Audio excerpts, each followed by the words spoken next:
Pigeons, hindi lang sila basta ibon.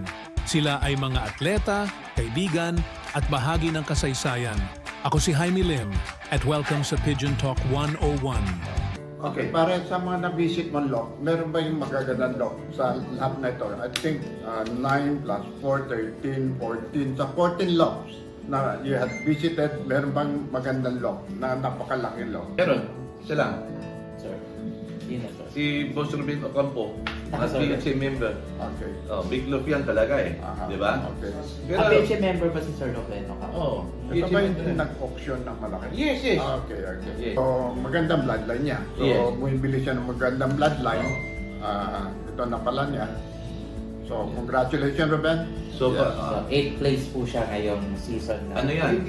Repeat yan. 3 years pare, consecutive, nanalo ng MacArthur. Wow, congratulations. Pag 3 years straight, may pauwi siya. Magaling talaga mga ibon yan. Maraming magaganda yung mga lahi ng ibon. Saan lugar niyo, Ruben? Sa Nabotas, no? Nabota. So guys, congratulations sa ating North Sector and South Sectors winners natin. And then, ngayon sa NCR sectors natin, bali ang ating lap champion for the PHA 14th PHA MacArthur race is none other than by Speras Brothers Law. Ang club po niya is FPR. Followed by Peter Paul Antonio ng WPFC. Followed by Sir Edwin Chua ng PHA. And then ang ating 4th place is Sir Chit Solayaw ng KRPC. Followed by our 5th place is Nelson Castro ng PFC. And then kay Sir Joel De Los Reyes ng PHA. And ating 7th place si Sir Ramil Fajardo ng NHPC. And ating 8th place si Sir Ruben Ocampo ng BBCM. And then ang ating 9th place si Sir Rodel Fernandez ng ARPCI. So, congratulations to all our winners sa ating NCR sectors. Ang gagaling ng ibon nila. Ang gagaling talaga. So, biruin mo, ang hirap ng pauwian Yes, natin yes. that day. So, wala tayong daybird ng Saturday, Sunday, nag-uwian lahat sila. Yeah. We consider this as a smart race, right? Yes, yes. What attributed, anong nangyari? Ba't nag-smart pattern? Because of bad weather, no Saturday morning, marami na tumatawag sa akin. Tapos na to, dito sa lugar na to, especially somewhere in Bicol, no? Yes. Umuulan, tapos some other parts umuulan. So that's why na-release ko ng 6:35 kasi nung time na tumatawag sa akin mga 6:10, malakas ng ulan kaya na-delay ko ng konti. Hindi pa lang pwede kasi masyado i-delay ng todo. Kasi baka sa dinilay ko pa ng todo yan, even good weather, Yes. walang mag-deliver. Okay. So that's why napilitan ko na i-race ng 6:35 and sa 14 years ko bilang racing chairman ng MacArthur, malakas ang tutok ko na may uwi talaga even second day. Yes. Hindi kayo doon Sanay na nagkamali. ako. Yes.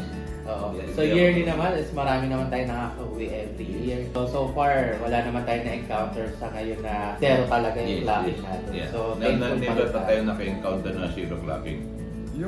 Yung linggo na ito, from Monday to Friday, very good Yes, weather. yes. During the loading day, ang ganda pa rin. Oo. Yeah, we're confident. Ako pare, magandang May delivered yan eh. weather, uyan ito. Biglang blacksado On Saturday, biglang sumama ang weather. That's part of the game. Yes, So, hindi natin ma-anticipate yeah. lahat, sir. Kasi talagang Pero weather ang kalaban palit na natin. ganun, ang dami pa rin umuwi. So, it's a successful event and I'm happy naging successful. Yeah. And pare, I want to tell you, no, MacArthur kami ni paring Jimmy humahawak yan. Pinahawak ko namin to for 14 years na. Sana kung may basos sa akin, hindi nyo ko naintindihan. Diba? Hindi ganyan kadali ang trabaho. Yes. Ha? From beginning ng bakbenta ng singsing, sa akin na nakaatang lahat. Even collection, everything, even shorebird, even loading ng MacArthur. No?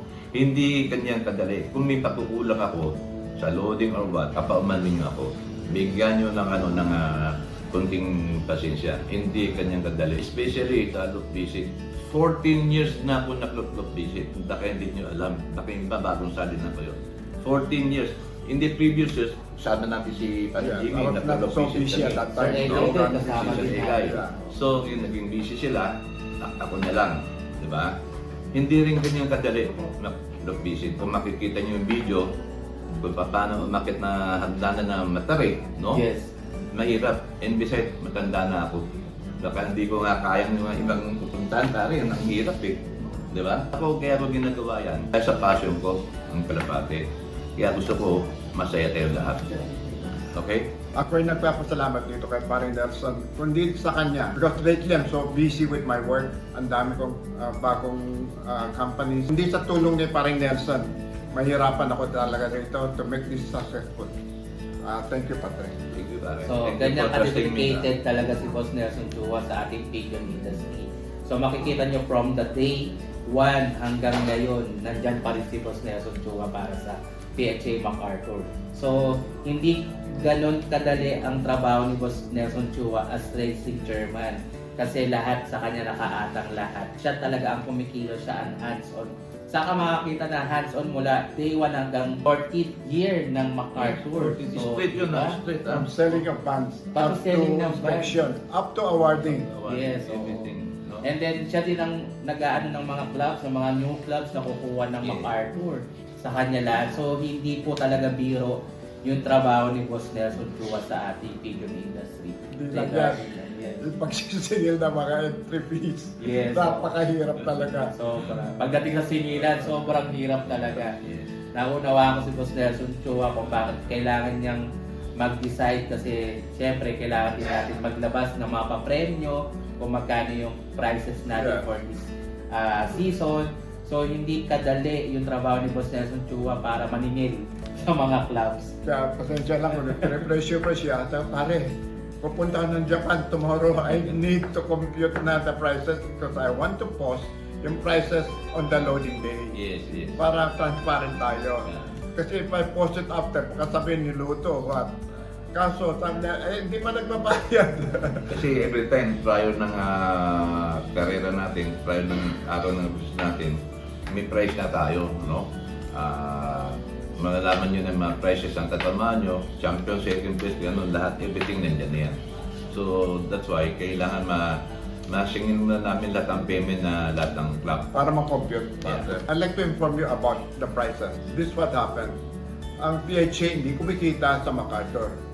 PHA is sponsoring this national race. So ang ginagawa ng PHA is through the two of us to handle this project. Ang ginagawa namin is whatever band sales, less expenses, and all goes to prices. Walang kinikita ang PHA. That's what makes this event so successful dahil lahat happy. Yes. And one more thing, no? I want to thank Wingmaster Bersilaga, no? Sa coverage nila mula loading hanggang sa pagbitaw ng MacArthur race natin, no?